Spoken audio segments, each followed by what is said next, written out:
afterwards. So Yeah. Yeah, just kept her moving. Like, we're going to keep it moving on the podcast here.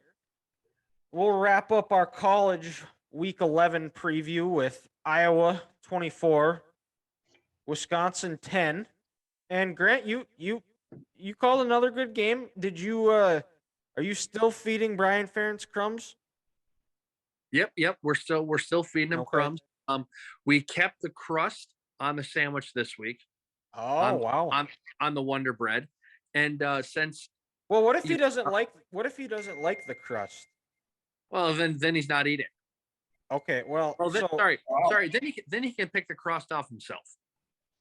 Okay, gotcha. Yeah, I'm not doing it for him. I'm not his mother. Okay. And his mother actually kicked him out of the state because he's doing such a shitty job. So, well, what you're saying is so if he doesn't like the crust, this week you took the crust off for him? No, he takes the crust off himself. If he did previously, but since you guys won again this week, were you feeling generous that he doesn't like the crust? So this week you felt generous enough and you took the crust off for him? No. No? Okay. No. Right. Give him a piece of cheese to go with his bread. We will never forget the 7-3 win against South Dakota State where the defense outscored the offense. We will never forget that game. Well, there's been multiple games I think the defense has outscored the offense. Oh, I know, and I'd rather not say that. I'm helping my mental state by only focusing on that one game. But yeah, and who knows? Maybe in the coming weeks we'll add a piece of cheese to this sandwich. But you remember, it's going to be the cheap Kraft single, and he's going to have to take the plastic off himself. I'm not doing that for him. We're not even up to Crystal Farms yet. Oh, absolutely not.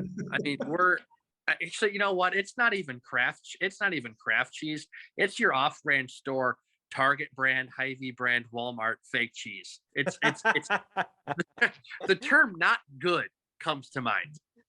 Honestly, just do non-dairy at this point. You know what? Have you seen his bad haircut? He looks like he'd go non-dairy.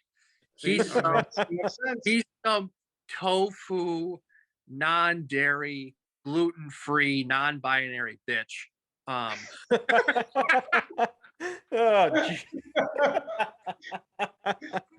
shouldn't be coaching football, but you know what? When your daddy's the highest paid state employee for the state of Iowa, you can do whatever you want.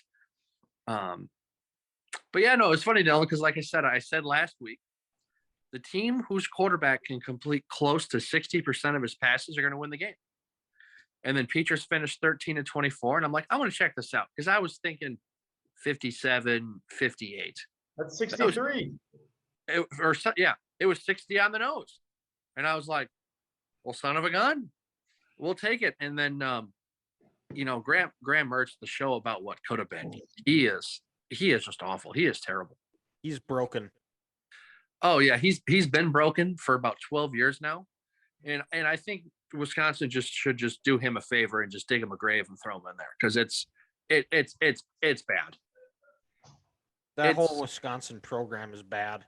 Oh yeah, and it's crazy how fast they've fallen on hard times. But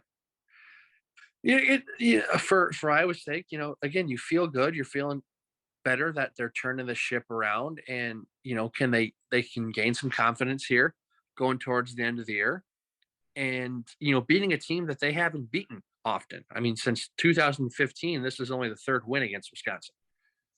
Iowa has it's opposite year. I've said that from the beginning. True. Iowa beats Purdue. Iowa beat Wisconsin. Iowa State beat Iowa. Yep. It's opposite year. And by that method, Ethan, then Iowa's going to lose to Minnesota this weekend. Exactly, and Ohio State's going to beat Michigan. Yeah, there's plenty. We'll discuss that at a later time. You never know. Ohio State's a good team. But then also, with the one thing you love the most is this Iowa defense has got to be the best defense they've ever had. They're stopping the run. They're getting opportunistic sacks when they need to. The secondary's playing lights out. Cooper DeJean with another pick six on Saturday. the one thing that makes you feel good about this year is watching how good this defense has been. And but then also the one thing that makes you upset about this year is how good this defense could have been if they had just a capable offense. I mean, they'd be getting a lot more national recognition than what they should get. And credit to this defense. They haven't quit on the season when the offense didn't give them an opportunity, and they lost some games that they probably should have won, but the offense let them down. But they didn't quit, and that they didn't quit on Saturday after that long third and long touchdown that they gave to Wisconsin, what looked like on a blown coverage. Well, that was the last points they gave up on the day. And they shut Braylon Allen down, which not a lot of teams can say they've done in the Big Ten this year. So it was fun to watch and to win a trophy. I was all for it.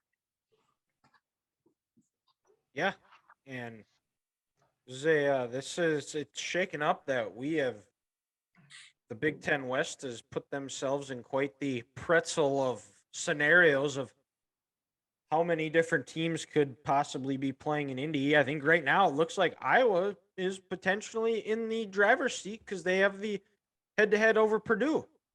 So, well, I think Illinois still has it Yeah. because they have the win over Iowa.